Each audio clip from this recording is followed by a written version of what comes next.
This is flowr.fun.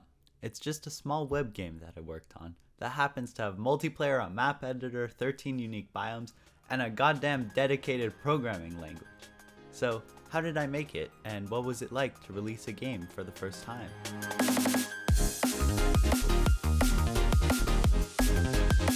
So there I was, all triangular and bored, and I'd basically run out of things to do because it's a well-known fact that triangles don't really have much to do. But then I remembered this game where 4 players could team up to fight waves of enemies and collect stronger and stronger petals to get to higher and higher waves. So me and my one brain cell thought, my goodness, what an idea.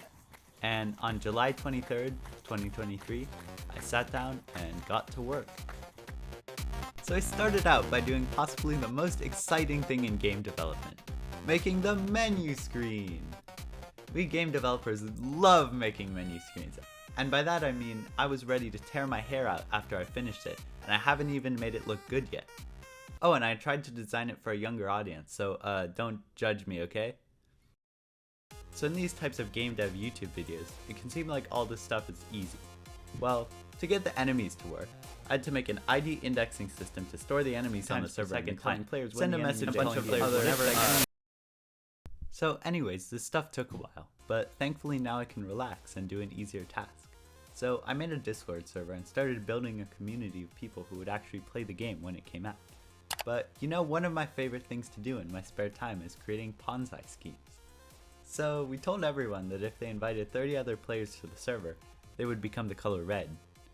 Now, for some reason, people really wanted to become the color red all of a sudden, and the next day I woke up with hundreds of people in my server, for some reason.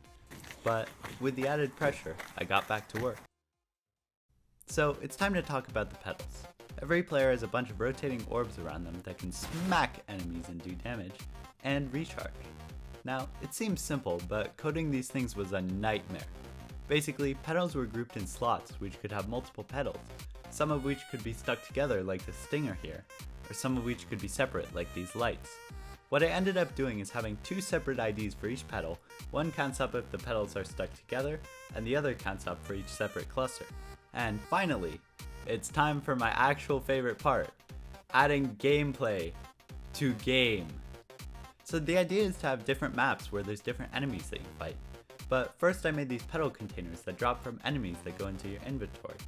Then I made arrows on the sides of the screen that allow you to select which biome you want to go to, and hook that up to the squad system. So when you join a squad of someone in a different biome, you now switch to that biome. And sometimes the screen can miss certain enemies, so you can have things like crab in the garden. Never underestimate the crab.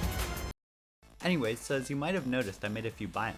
We have garden with hornets that do calculus to predict exactly where you're going to move so they can shoot.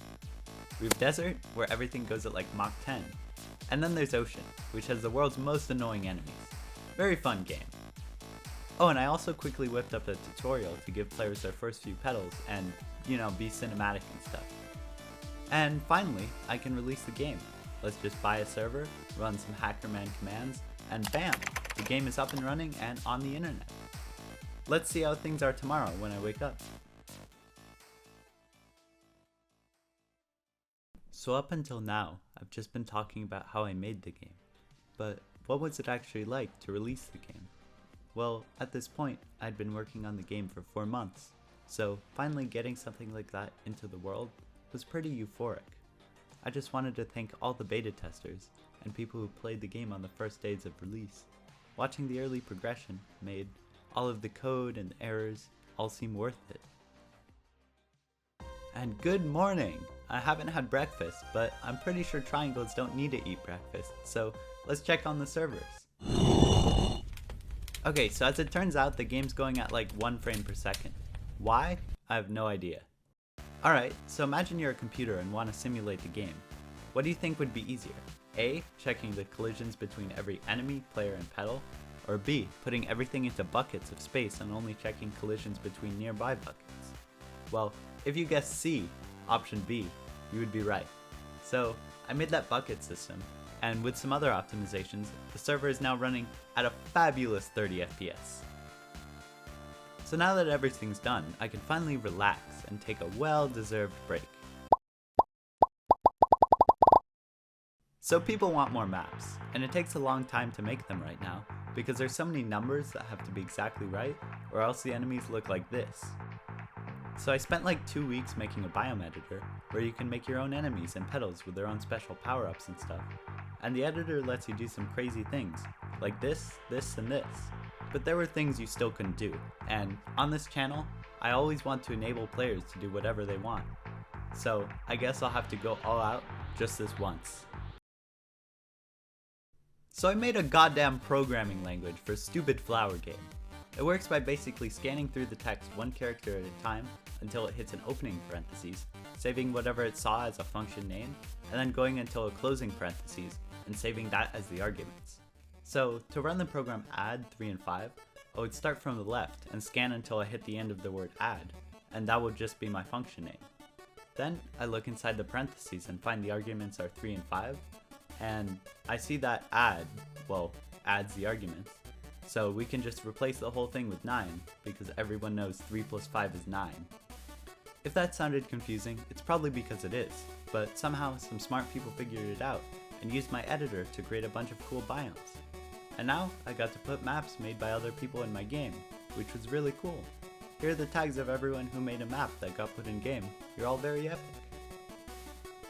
And to top things off, I added a daily streak, which gives you a bonus for logging in every day. This totally wasn't to make the game more addicting. What are you talking about? So with all of that, the game is finally done, and I can take my well-deserved break. Is what someone who is weak would say. We added bosses, hosted tournaments and events and lots of other stuff, and then I made a gameplay trailer with clips from the top player at the time. And then someone with 100,000 subscribers made a video on the game which caused even more players to come, and I had to do more optimizations, and oh god, it's been a year and I'm still working on stupid flowr game. So if you've played the game, you would think that the story ends there. There haven't been any big updates recently, until today. All I'll say is that if you get enough petals of the highest rarity, something special happens, and no hints here. Oh, and there's a PvP mode in the works, which will hopefully be on the servers when this video goes up. So yeah, that's how I made flowr. Hope you enjoyed the video. If you've never played the game, you can on the website flowr.fun. And this was my first real video, so I really have no idea what I'm doing. And I'd be really surprised if more than 3 people make it to the end, so any feedback is appreciated, I guess. So yeah, make sure to drink your orange juice, run fast, and play flowr, I guess.